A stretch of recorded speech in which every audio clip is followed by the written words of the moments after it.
Hey everybody, welcome back to Video Mess. So today I got a fun and exciting episode for you guys this Friday because it is October and I have not talked about Beastbuster Second Nightmare on original hardware in over 4 years. So I figured why not get a 4K capture and talk about my absolutely favorite arcade light gun game ever made on one of my favorite pieces of arcade hardware ever made, the Hyper Neo Geo 64.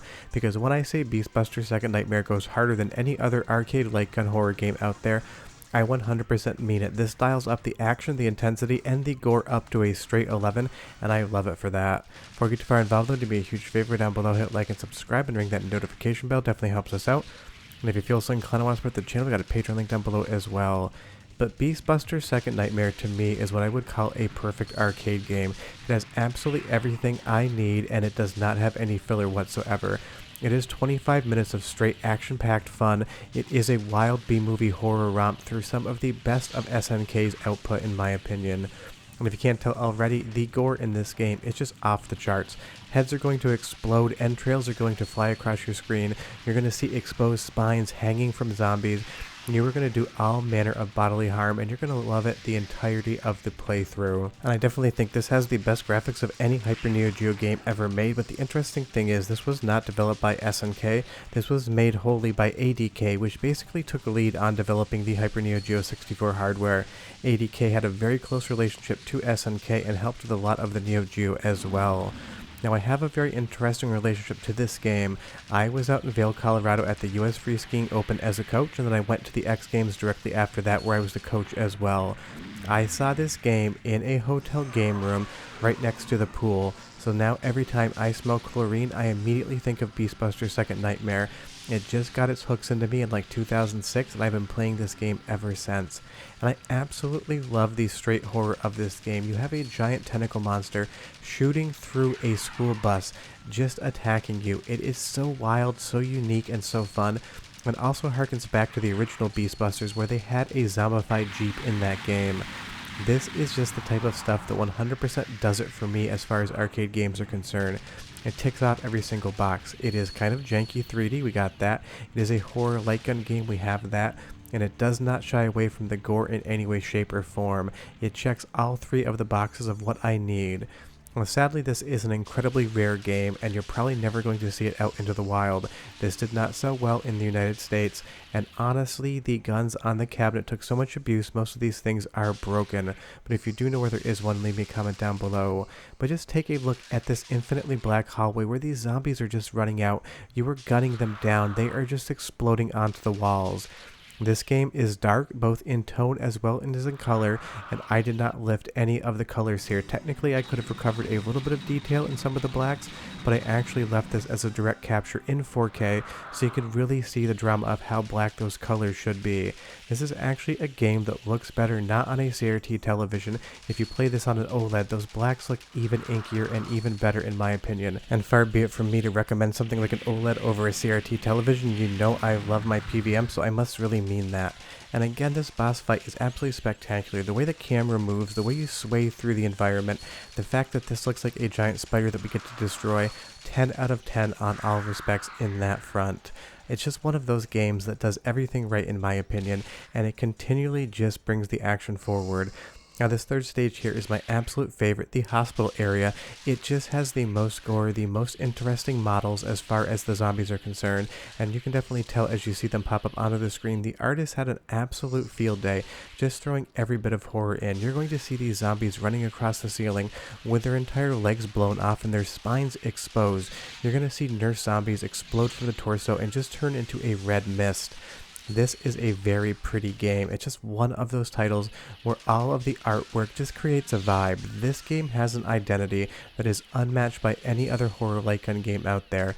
Not the House of the Dead, not Evil Night, not Carnival. Those did not go as hard. This is just straight grindhouse horror and gore through and through, and it shows on the screen. And again, those dark colors, the blacks basically fading off into nothing being recoverable, just sells that illusion of horror even more. And you'll see here I get the second power-up bomb and just blow things away. The game, of course, has an awesome soundtrack. It's a little quiet, but you'll be able to hear it. Listen, and I'll be right back with a lot more history about the game.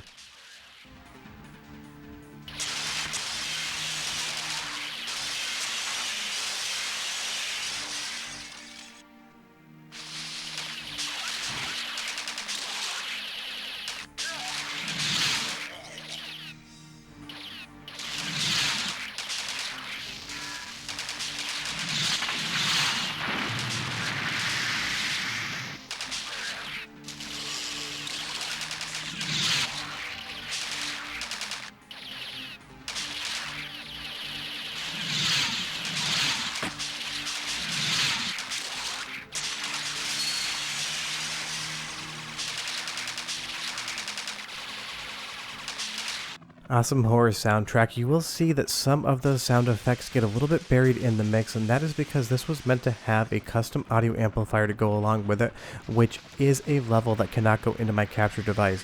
I tried to record it separately, but it loves to clip its channels, so this is something where I need to find that original audio amplifier for the game or come up with something different. But I can definitely just lift the audio both on the RetroTank 4K in as well as in Resolve, so you get a good sense of what it is.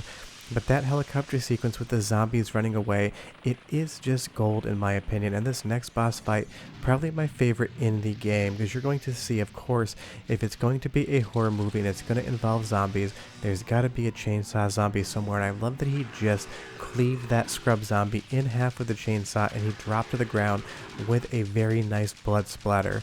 As you shoot, it's going to keep taking chunks off of him. Kind of feels like the first boss fight in the original House of the Dead, except way more graphic, because you're going to see his entire spine get exposed, and somehow his body does not collapse until you kill him. I even love the chainsaw swinging animation, which is super reminiscent of the Texas Chainsaw Massacre ending, where Leatherface's final victim gets away, and he's swinging his chainsaw and moaning almost in agony. You can definitely, if you look closely, get some vibes here off some movies from like the 70s and 80s. But as far as the storyline of Beastbuster Second Nightmare is concerned, there's a viral outbreak in a hospital. It has created zombies and you need to go in and deal with it. That's about as much of the story as you're ever going to get or need, because it is not really fleshed out here.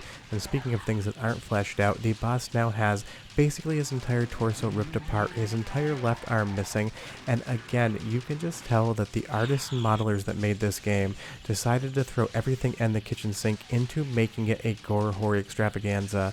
And I even love that you get those scrub zombies coming in from the left and the right, and when you shoot them, they explode in this area. They don't usually explode, chunks will pop off, but here, they just basically crumble into absolutely nothing.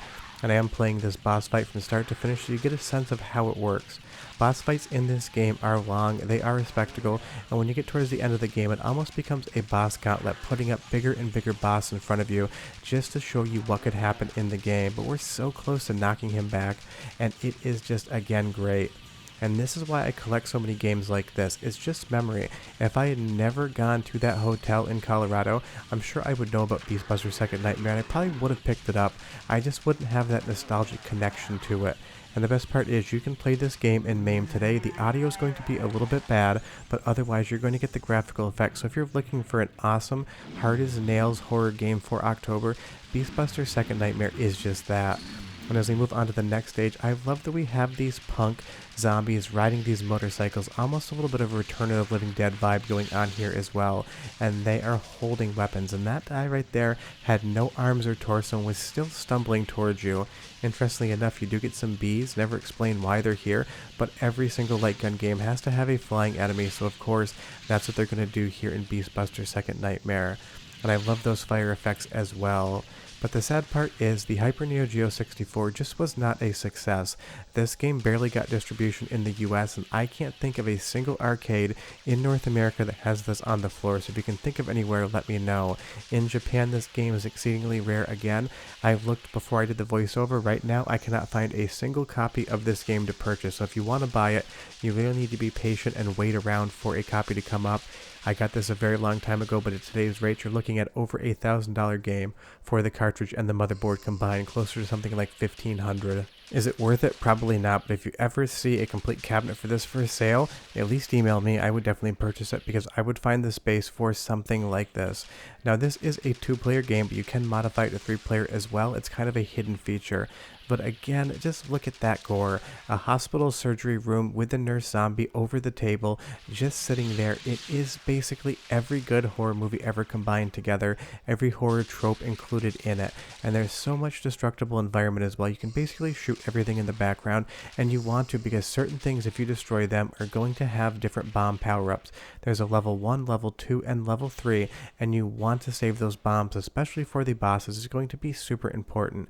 And what horror game wouldn't be complete without some sort of going down a shoot sequence? Here you just have to shoot the fans. It can be a little hard as the screen sways back and forth, but it is just a nice small touch. And again, horror game, there's got to be a sewer. Now, weirdly, the sewer level does not have any music to it whatsoever. I am playing this on real hardware with a real cartridge. They just didn't include music in this stage, so it's hard to say if 80K had to rush to get this thing done because the game seems 100% complete and fully fleshed out, except one level doesn't have any music whatsoever. Once you get to the end of the sewer, that music starts and it's always confounded me. But again, I just love how this game looks. It's so nice that they went with a horror theming and kept all of the colors dark. You've got those blacks, you've got those inky greens, the rust colors, and of course all the zombies with the flesh on them being red and brown. Most of the time, even in something like the House of the Dead, the colors are very Sega-y, and while I do love that, for the pure horror aesthetic, it is better here. And I just love that those torsos pop and below those intestines everywhere. It's the type of thing I loved as a kid. It's the type of thing I loved as an adult in his early 20s when I first found the game.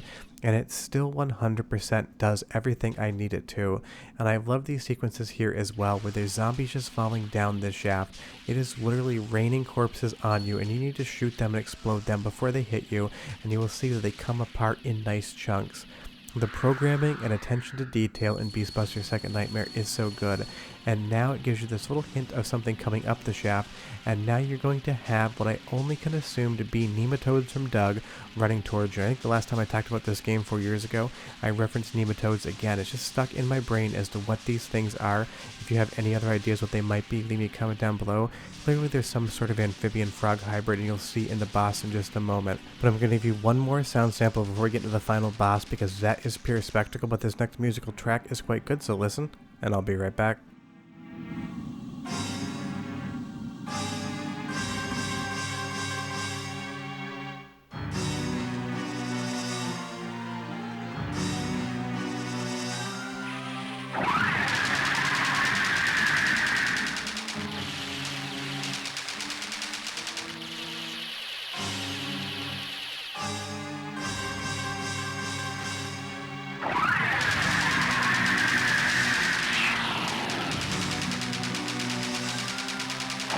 Yep, that is just a giant frog with what seemed to be human teeth inside of its mouth, and that is one of the most fearful and scary things in the entire game, just because I don't want to see any frogs with human teeth, and it shoots out these little floating frog babies, for lack of a better term, with these massive dead teeth as well as those sunken eyes.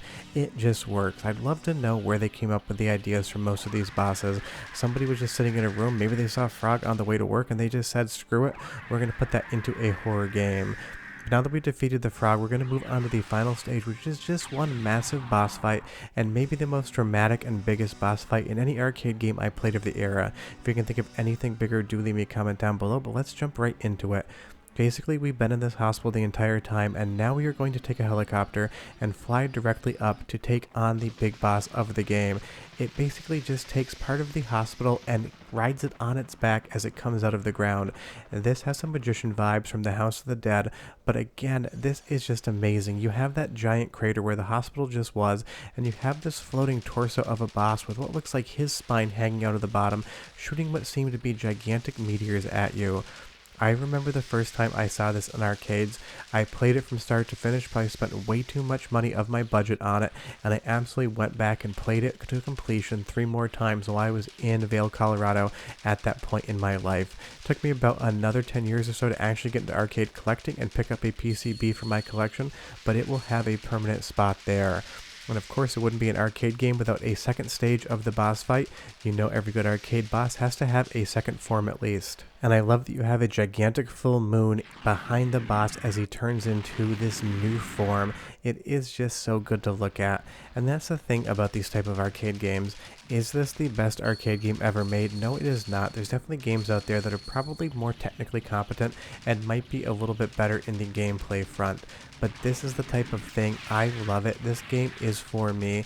And if you like horror light gun games and you've never played Beastbuster Second Nightmare, just pop over to MAME, download the ROM, load it up, and have a great time. Sure, the music and sound effects are going to be a little bit weird, but you're still going to be in love with it.